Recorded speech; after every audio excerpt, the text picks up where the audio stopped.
छत्रपती संभाजीनगरमध्ये दादांची राष्ट्रवादी स्वबळावर लढणार आहे। जिल्हा परिषद पंचायत समिती निवडणूक राष्ट्रवादी स्वबळावर लढणार आहे। 63 पैकी 40 जिल्हा परिषद आणि 126 पैकी 81 पंचायत समिती गणात उमेदवार दिलेले आहेत। तर महानगरपालिकेचा पराभव विसरून जिल्हा परिषद आणि पंचायत समितीसाठी युती आणि आघाडीच्या विरोधात राष्ट्रवादी मैदानात आहे। खासदार संदीपान भुमरेंचे पुतणे जिल्हा परिषद निवडणुकीच्या रिंगणात उतरले। पैठणच्या पाचोड जिल्हा परिषद गटातून भुमरेंचे पुतणे शिवराज भुमरे यांना संधी मिळाली। तर सिंधुदुर्गच्या वैभववाडीत ठाकरेंच्या शिवसेनेला एक मोठा धक्का। जिल्हा परिषदेच्या कोळपे मतदारसंघात ठाकरेंच्या शिवसेनेचे अधिकृत उमेदवार सुनील नारकर यांचा अर्ज बाद करण्यात आलाय। उमेदवारी अर्जात शपथपत्र पूर्ण नसल्याने सुनील नारकर यांचा अर्ज बाद झालाय।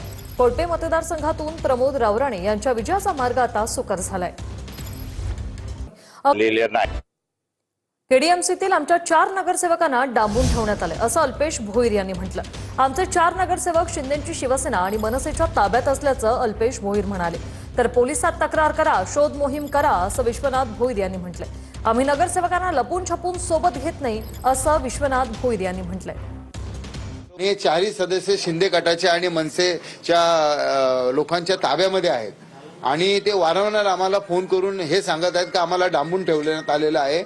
आमच्या मनाच्या विरुद्ध त्यांनी आम्हाला तिथे ठेवलेलं आहे। आमची कुठल्याच पद्धतीची इच्छा नाहीये शिंदे गटाबरोबर किंवा मनसेसोबत कुठल्या पद्धतीचा अलायन्स करण्याची। नाही करू दे ना, एवढी यंत्रणा त्यांना मार्ग मोकळा आहे।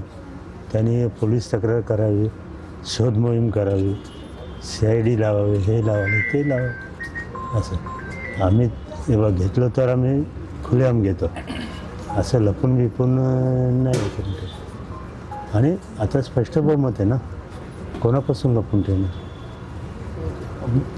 एक आपल्या माध्यमातून। ब्रेक नंतरची बातमी। मीरा भाईंदरमधील रॉयल स्काय स्पावर पोलिसांनी छापा टाकलेला आहे। पोलिसांकडून 6 तरुणींची सुटका करण्यात आली तर 6 आरोपींना बेड्या ठोकल्यात। या प्रकरणी अनैतिक मानवी व्यापार प्रतिबंधक कायद्याअंतर्गत नवघर पोलीस ठाण्यात गुन्हा दाखल करण्यात आलाय।